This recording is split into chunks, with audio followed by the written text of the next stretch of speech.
ઓમ નમો નારાયણ પવિત્ર સનાતન ધર્મ ચેનલમાં આપ સૌનું હાર્દિક સ્વાગત છે। આજે હું ત્રંબકેશ્વર જ્યોતિર્લિંગનો મહાત્મ્ય અને એની ઉત્પત્તિ અને કથા કહું છું। સુત કહે, હે વંદનીય શ્રેષ્ઠ મુનિઓ, સદગુરુ પાસેથી મેં જે રીતે સાંભળી છે તે કથા તમે સાંભળો। તે પાપનો નાશ કરનારી છે।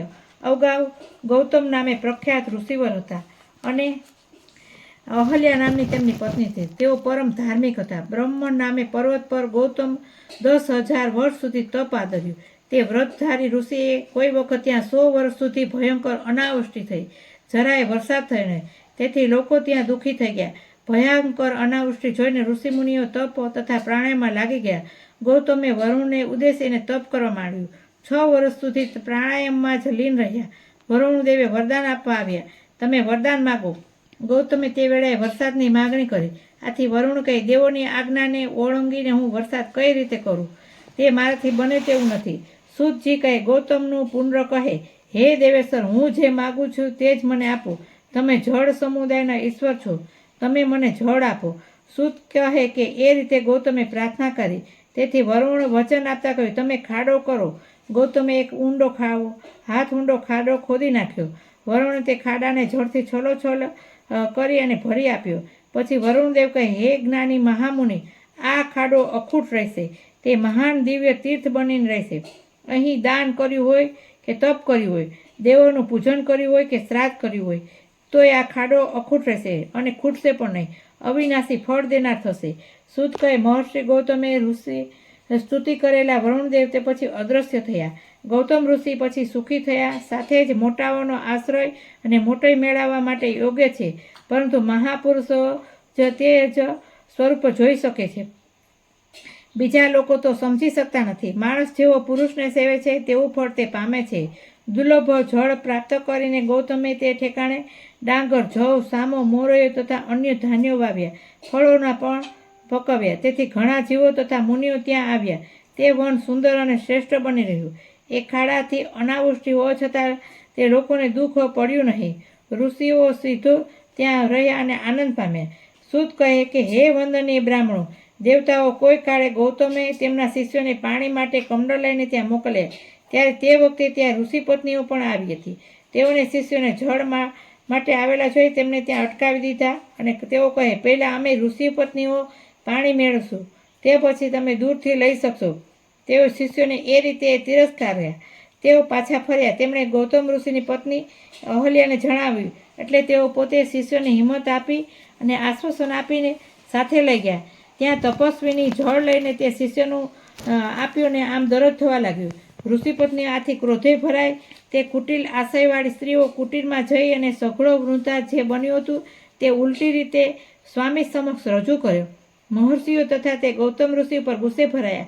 તેઓ ગૌતમને વિઘ્ન કરવા માટે અનેક જાતના પૂજા સાહિત્યથી શ્રી ગણપતિનું પૂજન કર્યું। જ્યારે ભક્તોને આધીન રહીને ફળ આપતા ગણેશજી પ્રસન્ન થઈ અને કહે, હું પ્રસન્ન થયો છું, વરદાન માગો। ઋષિઓ કહે, તમે વરદાન આપવા તૈયાર હોય તો ગૌતમ ઋષિને બહાર કાઢો। સૂત કહે કે તેમની સ્તુતિથી અને લાગણીથી ભગવાન ગણેશજી ખૂબ જ હસ્યા અને પછી ગણેશજી કહે, તમે લોકો યોગ્ય નથી કરતા, અપરાધ વિના તેમના પર ક્રોધ કરવો ઠીક નથી, આમ કરવાથી નાશ થાય છે। સૂત કહે, તેમનું આ મુજબનું વચન સાંભળી મુનિઓ તે વખત બુદ્ધિના મોહ પામ્યા હતા। તેઓ કહે, હે પ્રભુ, અમારે એમ જ કરવું યોગ્ય છે, એમ બ્રહ્માએ કહ્યું છે, તે ખોટું નથી। અન્નનો દુકાળ પડ્યો ત્યારે ગૌતમ મુનિએ અન્ન કણ વાવીને તમને તથા અન્યને સુખ આપ્યું છે, તે તમે ભૂલી ગયા છે। હવે તમે ગૌતમ મુનિને દુઃખ આપો તે ઠીક નથી। સૂત કહે, મહાત્મા ગણેશજી આમ કહ્યું છતાં તેમનું વચન માનવા તૈયાર થયા નહીં। ગણેશ કહે, તમે માગો છો તો અવશ્ય કરીશ, પરંતુ પાછળથી જે થવાનું છે તે અવશ્ય થશે। આમ કહીને તે અદૃશ્ય થયા। ગૌતમ મુનિ બધું જાણતા હતા, છતાં પત્ની સાથે સુખથી રહેતા હતા। આ દરમિયાન ગણેશજીએ દુબળી ગાય બનીને તે સ્થળે ગયા અને ડાંગર તથા જવને તે ગાય આરોગવા લાગી। ગૌતમ ત્યાં આવી ગયા અને તેઓ દયાળુ હતા। તેમણે ઘાસના ગુચ્છાથી ગાયને અટકાવવા માંડી, પરંતુ ઘાસનો ગુચ્છો અટતા જ ગાય નીચે પડી ગઈ અને તે મૃત્યુ પામી। પહેલાં દુષ્ટ ઋષિઓ તથા પત્નીઓ તે છુપાઈને જોતા હતા। તેઓ ત્યાં ગયા। તેઓ બોલી ઉઠ્યા, અરે, તમે આ શું કર્યું? ગૌતમે અહલ્યાને ત્યાં બોલાવ્યા। તેઓ ખૂબ જ વિસ્મય પામ્યા। ગૌતમ કહે, અરે રે, ઓ દેવી, આ શું થઈ ગયું? પરમેશ્વર કોપ્યા છે કે શું? આ તો ગૌ હત્યા થઈ ગઈ છે. સૂત કહે, પહેલા બ્રાહ્મણે ગૌતમ ઋષિનો તિરસ્કાર કરવા લાગ્યા. તેમની પત્નીઓ પણ અહલ્યાને કડવા વેણ સંભળાવી અને પીડા આપવા લાગી. ઋષિઓ કહે, જતો રહો, તારું મોઢું બતાવવું જોઈએ નહીં, તારે પહેરેલ કપડે અને સ્નાન કરવું જોઈએ. તું આશ્રમમાં હોઈશ ત્યાં સુધી અગ્નિ તથા પિતૃદેવો અમે આપેલું કોઈ પણ લેશે નહીં. તું પત્ની સહિત બીજે જા. સૂત કહે, આ રીતે કહીને તે બધા લોકો પથ્થરો લઈને મારવા માટે દોડ્યા. અહલ્યાને ખરાબ વેણ સાંભળી આવ્યા. ચોપાસથી પથ્થરો છૂટવા માંડ્યા. બધા મારવા લાગ્યા. ગૌતમ મુનિ કહે કે, હે મુનિઓ, બસ કરો, હું અહીંથી જ બીજે જવા માટે નીકળું છું. ગૌતમ ત્યાંથી નીકળી ગયા ને એક ગાવ દૂર જઈને ઋષિઓની સલાહ મુજબ તે જગ્યાએ નવો આશ્રમ કર્યો. જ્યાં સુધી ગૌ હત્યા રૂપ સાપ મારા ઉપર છે ત્યાં લગી હું કંઈ પણ કરીશ નહીં. ત્યાં નિષ્ક્રિય સ્વરૂપે ઋષિ 1.5 મહિના સુધી રહ્યા. તે વેળાએ તેમણે પ્રાર્થના કરી, તમારે મારી ઉપર દયા કરવી જોઈએ. મારે શું કરવું જોઈએ તે મને કૃપા કરીને કહો. સૂત કહે, તે બ્રાહ્મણો અંદર કંઈક વાતો કરી અને ચૂપ રહ્યા. ગૌતમ દૂર ઊભા રહી અને મહર્ષિને પ્રણામ કર્યા. તેમને વિનય તથા નમ્રતાથી એક જ વાત કહી, તમે કહો, મારે શું કરવું જોઈએ? ઋષિઓ કહે, પ્રાયશ્ચિત વિના શુદ્ધિ ક્યારેય થતી નથી. તમે 3 વાર આખી પૃથ્વીની પ્રદક્ષિણા કરો. તે વખતે તમારે તમારું પાપ દરેક જગ્યાએ જાહેર કરતા જવું. ફરીથી અહીં આવીને તમારે અહીં 1 મહિનાનું વ્રત કરવું. 101 વાર આ બ્રહ્મ પર્વતની તમારે પ્રદક્ષિણા કરવી. તેમ કરવાથી તમારી શુદ્ધિ થશે. અથવા તો તમે ગંગાને અહીં લાવીને તમે સ્નાન કરજો અને 1 કરોડ પાર્થિવ શિવલિંગની સ્થાપના કરી ભોળાનાથનું સેવન કરો. પહેલાં ગંગામાં સ્નાન કરી અને પર્વતને 11 વખત પ્રદક્ષિણા કરો અને તે પછી 100 ઘોડાઓથી પાર્થિવ શિવલિંગને સ્નાન કરાવો, જેથી પાપનું પ્રાયશ્ચિત થશે. ગૌતમ કહે, બહુ સારું. એમ કહી તેમનું વચન સ્વીકાર્યું. હે મુનિઓ, આપની આજ્ઞા મુજબ અહીં પાર્થિવ શિવલિંગોની પૂજા તથા પર્વતની પ્રદક્ષિણા કરીશ.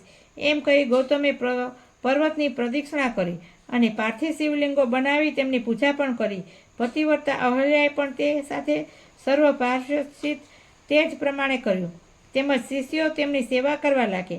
સૂત કહે, હે વંદનીય બ્રાહ્મણો, પત્ની સહિત ગૌતમ ઋષિએ એ રીતે ભોળાનાથનું પૂજન કર્યું. તે વખતે પ્રભુ શંભુ પ્રગટ થયા. તે દયાળુ શિવ કહે, હે વંદનીય મુનિઓ, હું તમારો શ્રેષ્ઠ ઉત્તમ ભાવનાથી પ્રસન્ન થયો છું. તમે વરદાન માગો.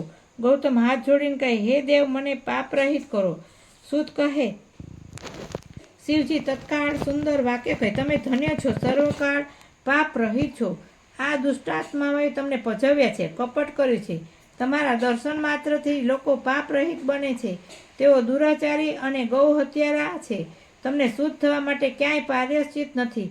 સૂત કહે, હે ભૂદેવો, આ રીતે કહી સજ્જનો ને સુખ આપનાર તથા દુષ્ટોને શિક્ષા કરનાર ભોળાનાથ પેલા દુષ્ટ બ્રાહ્મણોને ઘણું દુષ્ટ ચરિત્ર તે વખતે કંઈ સંભળાવ્યું. ગૌતમ ખૂબ આશ્ચર્ય પામે. ગૌતમ કહે, હે પ્રભુ, ઋષિઓ તો મોટો ઉપકાર કરે છે. તેમણે એમ ન કર્યું હોત તો શું આપના દર્શન મને થાત? તેમણે મારું કલ્યાણ કર્યું છે.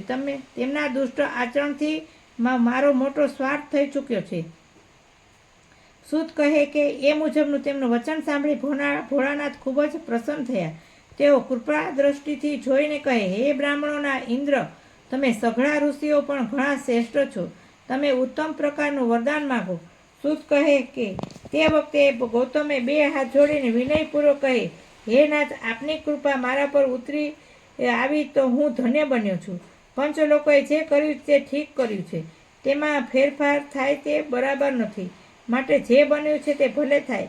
લોક દ્રષ્ટિએ હું પાપી છું, તેથી પાપ રહિત બનવું તે ઠીક રહેશે. તો આપ મને ગંગા અર્પણ કરો. સૂત કહે, આ રીતે પોતાનું વચન રજૂ કરી ને ગૌતમે લોકોને કલ્યાણ ઈચ્છ્યું. ભોળાનાથે પણ સ્વર્ગ તથા પૃથ્વીનો જે સાર કાઢી પ્રથમ જે પોતે રાખ્યો તો તેમજ તેમના લગ્ન વખતે બ્રહ્માએ જે કંઈ બાકી રહેલું તે તેમને આપ્યું હતું તે પ્રભુએ તે મુનિને આપ્યું. તે વખતે ગંગાજળ પ્રગટ કર્યું. ગૌતમે તેથી સ્તુતિ કરી અને તે, હે પવિત્ર ગંગા, તમે ધન્ય છો. સૂત કહે, તે વખતે ભોળાનાથ પણ કહે, હે ગંગા, તમે મારી આજ્ઞાથી આ ગૌતમને પવિત્ર અને મંગલ બનાવો.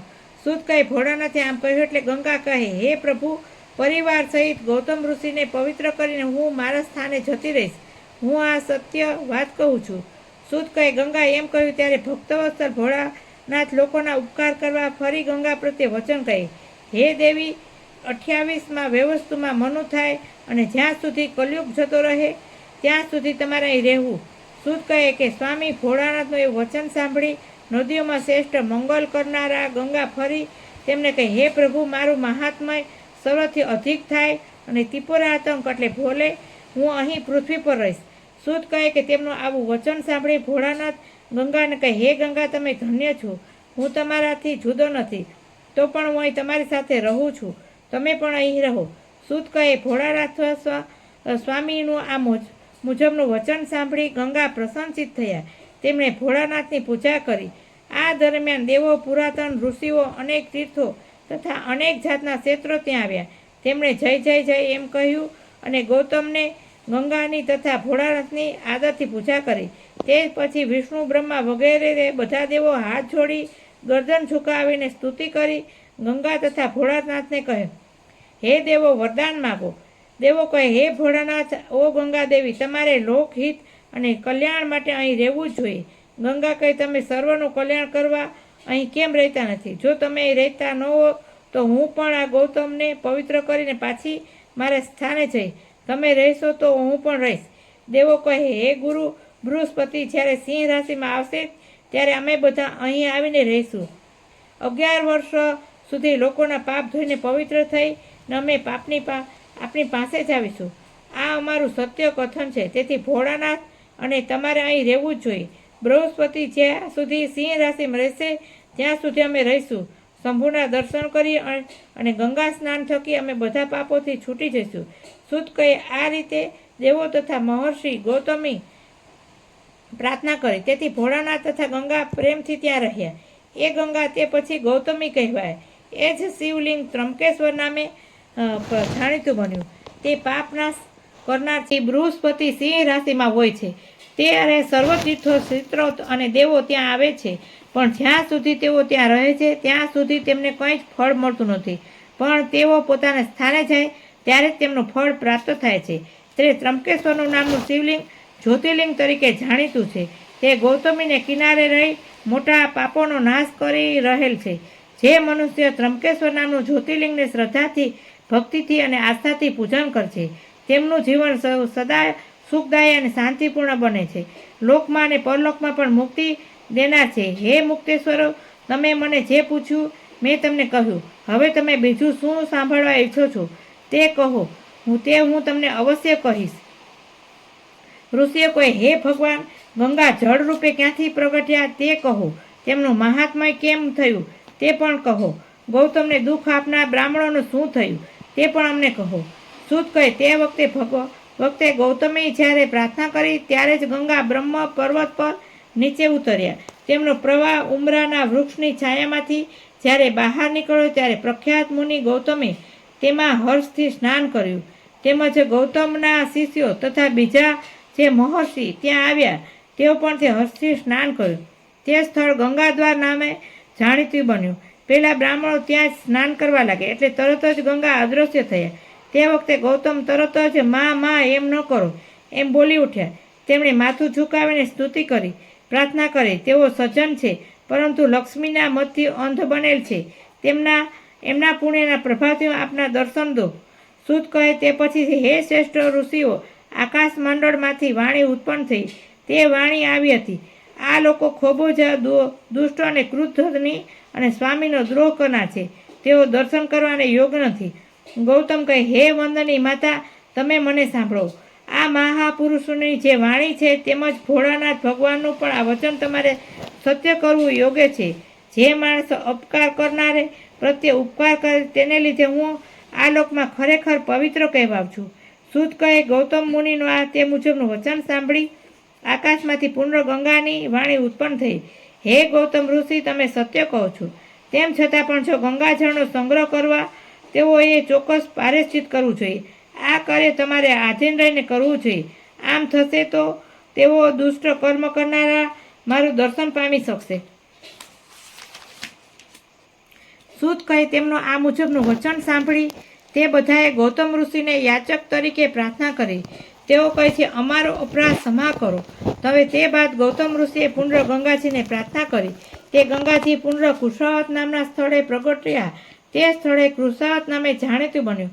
મનુષ્યો અહીં સ્નાન કરીને પાપોથી છૂટી જાય છે, સુખદાયી બને છે, તેમજ મોક્ષને યોગ્ય બને છે.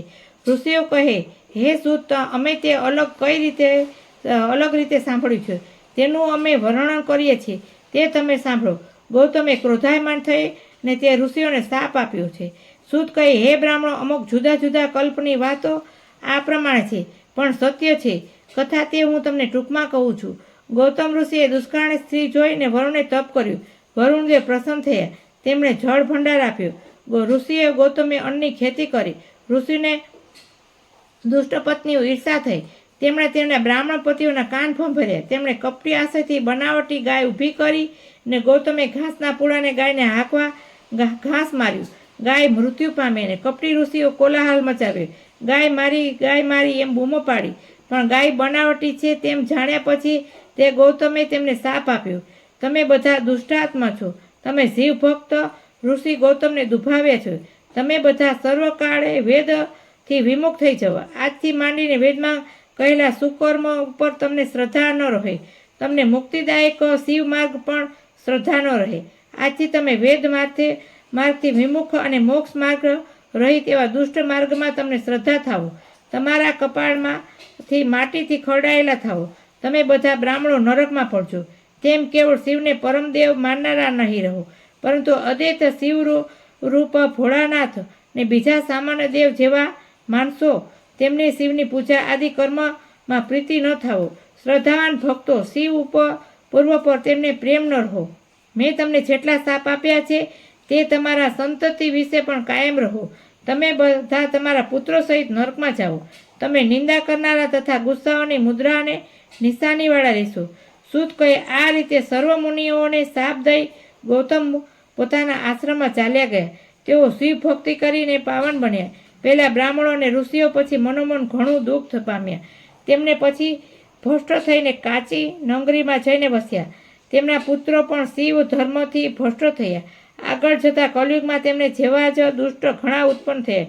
હે ઉત્ત મુનિઓ, આ મુજબ ગૌતમીએ ગંગાની ઉત્પત્તિથી સર્વ પાપ હરનારું તેમનું શ્રેષ્ઠ મહાત્મય તમને કહ્યું.